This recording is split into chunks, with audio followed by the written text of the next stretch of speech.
Hello friends, how are you? क्या हाल चाल है फ्रेंड्स? देखिए, मैं आज आपको लॉकडाउन में आपके राइट्स के बारे में बताऊंगा, आपके अधिकार के बारे में बताऊंगा कि लॉकडाउन में आपके क्या क्या अधिकार हैं और किन किन अधिकारों का आप प्रयोग कर सकते हैं। तो देखिए, अधिकारों के बारे में थोड़ा चर्चा करना ज़रूरी है कि संविधान में आपको आर्टिकल 12 से लेकर के आर्टिकल 35 तक आपको मूल अधिकार प्रोवाइड कराए गए हैं।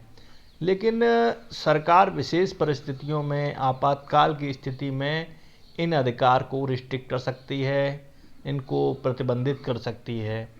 लेकिन आर्टिकल 20 और आर्टिकल 21 को सरकार प्रतिबंधित नहीं कर सकती है।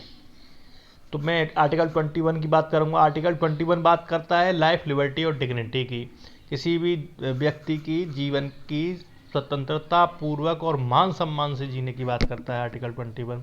तो वर्तमान में देखिए लॉकडाउन चल रहा है, तो लोगों को सबसे पहले मैं बताना चाहूँगा सबसे पहला राइट्स क्या है। मान लीजिए, अगर आपको केवल कब आप बाहर निकल सकते हैं, आप घर से बाहर कब निकल सकते हैं।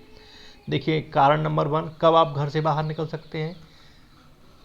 आप घर से बाहर तब निकल सकते हैं जब आपकी कोई स्वास्थ्य समस्या हो। स्वास्थ्य समस्या हो, आपके शरीर में कोई बीमारी, ऐसी कोई समस्या हो कि आपको नेसेसरी है हॉस्पिटल जाना, तो आपको पुलिस नहीं रोक सकती है, बशर्ते आपके पास निश्चित कारण होना चाहिए और आपको ये प्रूफ करना पड़ेगा कि आप क्यों जा रहे हैं बाहर। आप स्वास्थ्य समस्या से जा रहे हैं तो आपको ये सिद्ध करना पड़ेगा कि आपको क्या परेशानी है, तब आपको इसमें रियायत मिलेगी।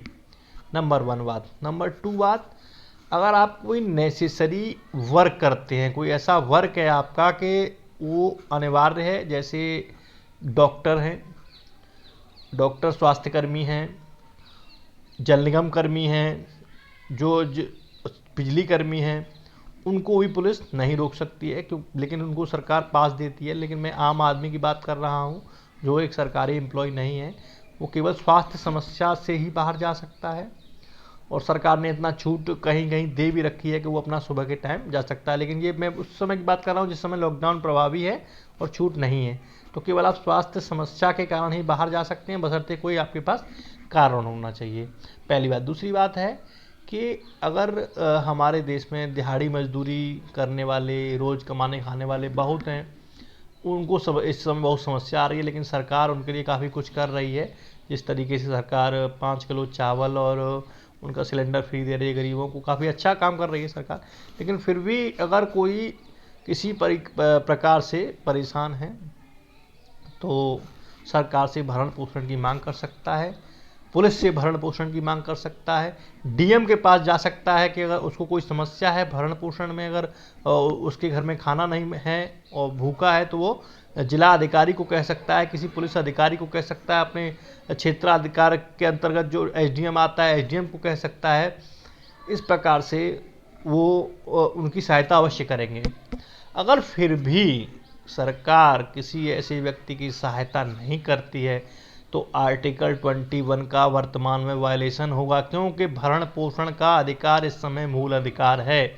अगर कोई भूख से मर जाता है तो सरकार की जिम्मेदारी है कि उसकी क्षतिपूर्ति करे। अगर कोई ऐसा व्यक्ति जो भूख से मरता है तो न्यायालय सरकार से उसको क्षतिपूर्ति दिलाएगा। ये सेकंड बात हो गई। तो आपने देखा कि आपको क्या राइट्स हैं। मैं आपको बताना चाहूँगा कि किस नियम के आधार पे लॉकडाउन का पालन कराया जाता है, सरकार किस नियम के आधार पे, किस कानून के आधार पे लॉकडाउन को फॉलो करा रही है। तो देखिए, डिजास्टर मैनेजमेंट एक्ट 2005 का ये अधिनियम है, जिस अधिनियम के अंतर्गत सरकार लॉकडाउन का पालन करा रही है। तो देखिए, आर्टिकल 188 जिसमें यह प्रावधान है कि अगर कोई ऐसी कोई डिजीज़ या बीमारी फैली हुई है जिसमें आपको बाहर निकलना आपके लिए घातक हो सकता है, तो अगर आप बाहर निकलते हैं तो उसमें आपको 1 महीने की सज़ा और 200 रुपये जुर्माना लगा सकती है सरकार। नेक्स्ट है धारा 144। आप जानते ही हैं कि एक जगह पे भीड़ इकट्ठा ना हो, इसलिए कि अधिकतर समयों पे एक धारा 144 का प्रयोग किया जाता है। अगर उसका कोई उल्लंघन करता है तो 107 और 151 में कार्रवाई करती है पुलिस। और इसके अलावा मैं आपको आगे बताना चाहूँगा कि लॉकडाउन में क्या नियम होते हैं। लॉकडाउन को नियम आप सबको पता होना बहुत ज़रूरी है कि लॉकडाउन के समय पे क्या नियम है। अवेयरनेस सबको पता होना चाहिए। लॉकडाउन हो सकता है आगे भी अभी बढ़े, मुझे उम्मीद है कि अभी हो सकता है पूरा मई में लॉकडाउन में हम लोगों को गुजरना पड़े, घर पे ही रहना पड़े, क्योंकि ये सब हमारी सेफ्टी के लिए है। देखिए, अगर आप लॉकडाउन में किसी कारण से बाहर जाते हैं और आप वहाँ जाके झूठ बोलते हैं कि मुझे कोई बीमारी है, कोई परेशानी है, इसलिए मैं बाहर जा रहा हूँ, और ऐसा आप झूठ बोल के बाहर जाते हैं और आपका झूठ पकड़ा जाता है, तो आपको उस समय 2 साल की सज़ा होगी और आपको जुर्माना भी देना पड़ सकता है। अगर आप लॉकडाउन के समय में किसी वस्तु का भंडारण करते हैं या स्टॉक करते हैं, तब भी आपको जेल जाना पड़ सकता है। अगर लॉकडाउन के समय पे कोई भी कर्मचारी या सरकारी अधिकारी जिसको जिम्मेदारी मिली है काम करने की, अगर वो अपने कर्तव्यों का उल्लंघन करता है या अपनी शक्तियों का उल्लंघन करता है, अर्थात अगर आप बीमार हैं और निश्चित कारण है आपके पास कि आपको जाना ही जाना है हॉस्पिटल, आपके पास पूरे प्रूफ हैं, तो आपको पुलिस अधिकारी नहीं रोक सकता है। अगर वो आपको रोक रहा है तो अपने कर्तव्यों का उल्लंघन कर रहा है, आप उसके ऊपर कार्रवाई करा सकते हैं।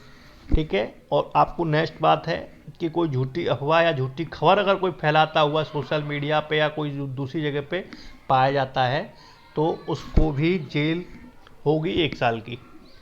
तो ये सारी जानकारियां हैं लॉकडाउन को लेकर के, ये सबको पता होना चाहिए, बहुत ज़रूरी है लॉकडाउन के बारे में सारी जानकारियां होना, सभी को अपने राइट्स के बारे में जानकारियां होना।